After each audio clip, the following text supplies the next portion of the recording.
Breaking news చూస్తున్నాం. Shamshabad airport లో Ebola కలకలం రేగింది. ఎబోలా హిస్టరీ ఉన్న సుడాన్ దేశస్థుడిని అధికారులు ఐసోలేషన్ కు పంపారు.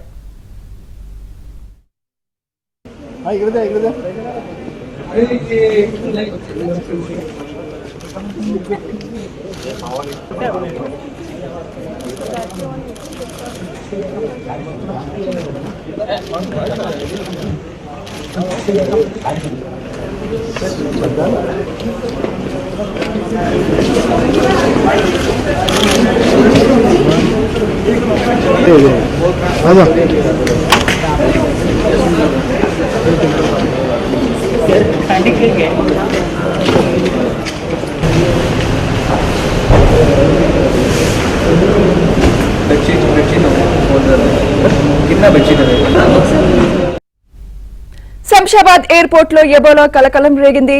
ఎబోలా హిస్టరీ ఉన్న సుడాన్ దేశస్థుడిని అధికారులు గాంధీ ఆసుపత్రిలోని ఐసోలేషన్ కు పంపారు. ప్రస్తుతం అతని పరిస్థితి మెరుగ్గా ఉందని వైద్యులు చెబుతున్నారు. బాధితుడి నుంచి సేకరించిన శాంపిల్స్ ను పూణేకు పంపనున్నారు.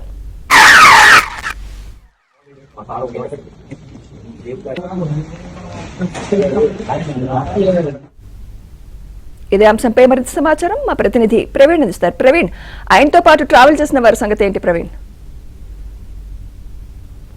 రైట్ సుమిత్ర, మొత్తంగా ప్రపంచాన్ని వణికిస్తున్నటువంటి ఎబోలా వైరస్ లక్షణాలతో మాత్రమే అతను గాంధీ హాస్పిటల్ తీసుకెళ్లిన పరిస్థితి కనిపిస్తుంది. ఈరోజు తెల్లవారుజామున చూసుకున్నట్లయితే 1 గంట 2 గంటల ప్రాంతంలో సుడాన్ ఆఫ్రికన్ దేశాల నుంచి వచ్చే ఫ్లైట్లో సుడాన్ నుంచి అతని వ్యక్తి మోకాల్ ఆపరేషన్ కోసం హైదరాబాద్కి విజిట్ చేయడం జరుగుతోంది. అయితే ఇప్పటికే అటు భారతదేశం మొత్తం కూడా అలర్ట్ జారీ చేశారు. అన్ని ఎయిర్పోర్ట్లో కూడా థర్మల్ స్క్రీనింగ్స్ ఏర్పాటు చేశారు. సో ఈ థర్మల్ స్క్రీనింగ్స్లో తనకి క్రాస్ చేస్తున్నప్పుడు దాదాపుగా 101 జ్వరం రావడంతో అధికారులకు అనుమానం వచ్చేసిన తర్వాత అతని లక్షణాలన్నీ కూడా కొంచెం గమనించిన తర్వాత ఎబోలా లక్షణాలు ఉన్నాయని చెప్పేసి అతన్ని డైరెక్ట్గా ఎయిర్పోర్ట్ నుంచి అక్కడ నోడల్ ఆఫీసర్స్ అందరూ కూడా గాంధీ హాస్పిటల్కి తరలించారు. ఇప్పటికే తెలంగాణ ప్రభుత్వం గాంధీ హాస్పిటల్ ఎబోలాకు సంబంధించినటువంటి నోడల్ ఆఫీసర్ అక్కడ పెట్టిన పరిస్థితి కనిపిస్తుంది. ఒక 10 బెడ్స్ అక్కడ కూడా ఏర్పాటు చేసినటువంటి పరిస్థితి కనిపిస్తుంది. అయితే పూర్తిగా అంబులెన్స్లో అక్కడ తీసుకొచ్చేసి ఈరోజు ఉదయం అతనికి ట్రీట్మెంట్ అందిస్తూనే అతని స్వాబ్ లక్షణాలను తీసుకోవాల్సిన అన్ని చర్యలు తీసుకుంటూ అతని స్వాబ్ను కూడా సీసీఎంబీకి పూణే కూడా పంపించినటువంటి పరిస్థితి కనిపిస్తుంది. అయితే 21 రోజుల పాటు ఐసోలేషన్లో ఉండాలి అని చెప్తున్నారు. అయితే ఆ లక్షణాలకు సంబంధించి చూసుకున్నట్లయితే అతనిలో హెవీగా కనిపిస్తూ ఉన్నాయి. థర్మల్ స్క్రీనింగ్ చేసినప్పుడే వణుకుతున్నటువంటి పరిస్థితి కనిపిస్తూ ఉంది. అలాగే జ్వరం కూడా 101, 102 దాకా రిపీట్ అవుతుందని చెప్పేసి చెప్తా ఉన్నారు. అలాగే ఇంకా మిగతా లక్షణాలు కూడా దాని దగ్గరగా ఉన్నాయి. కానీ ఇవన్నీ కూడా జనరల్గా కూడా రావచ్చు. అయితే ఈ లక్షణాలన్నీ కూడా అక్కడ ఆఫ్రికా దేశాల్లో ఇలాంటి లక్షణాలు ఉన్నప్పుడు మాత్రం అలర్ట్స్ తీసుకోవాలని చెప్పేసి ఇప్పటికే కేంద్ర ప్రభుత్వం అలర్ట్స్ జారీ చేసిన నేపథ్యంలో అతన్ని మొత్తం కూడా ట్రాన్స్ఫర్ చేసేసి ఐసోలేషన్ వార్డులో తరలించినటువంటి పరిస్థితి కనిపిస్తుంది. అయితే ఇది పూర్తిగా మనం కరోనాలాగా చూసుకో అవసరం లేదు. ఎందుకంటే అది పూర్తిగా గాల్లోనే విస్తరించే అవకాశం ఉంటుంది. తుమ్ములు వాటి ద్వారా ఎక్కువ ఉంటుంది. కానీ ఇక్కడ మాత్రం ఈ ఫ్లైట్లో ట్రావెల్ చేసిన వాళ్ళ హిస్టరీ కూడా కనుక్కునే పనిలో ఇప్పటికీ అధికారులు పడ్డటువంటి పరిస్థితి కనిపిస్తుంది. అతని ఫ్యామిలీ మెంబర్స్ ఎవరు, అతనితో ట్రావెల్ చేసిన వాళ్ళు ఎవరు, ఇవన్నీ కూడా గాంధీ హాస్పిటల్ వర్గాల్లో అక్కడ నోడల్ ఆఫీసర్స్ ఇన్ఫర్మేషన్ తీసుకుంటున్నారు. అయితే కొంత జాప్యం అయితే జరుగుతూ ఉంది. అతనికి ఇంగ్లీష్ కూడా రావట్లేదు. పూర్తిగా లాంగ్వేజ్ మధ్య కొంత బ్యారియర్ కనిపిస్తూ ఉంది. సో పూర్తిగా ఇన్ఫర్మేషన్ తీసుకుంటున్నాము. అతను ఒక సుడాన్ నుంచి వస్తున్నాడా లేదు అని చెప్పేసి అంటే సుడాన్ దగ్గర ఉన్నటువంటి వివిధ దేశాల నుంచి వస్తున్నటువంటి పరిస్థితి కనిపిస్తూ ఉందా.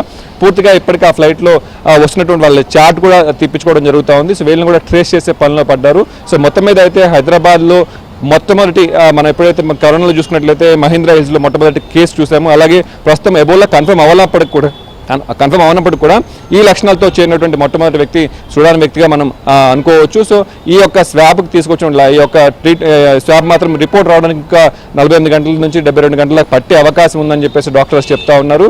అప్పుడు దాకా అయితే లక్షణాలను బట్టి ట్రీట్మెంట్ ఇస్తాము. సో దీనికి సంబంధించి మోర్టాలిటీ రేట్ కూడా ఎక్కువ ఉంటుంది.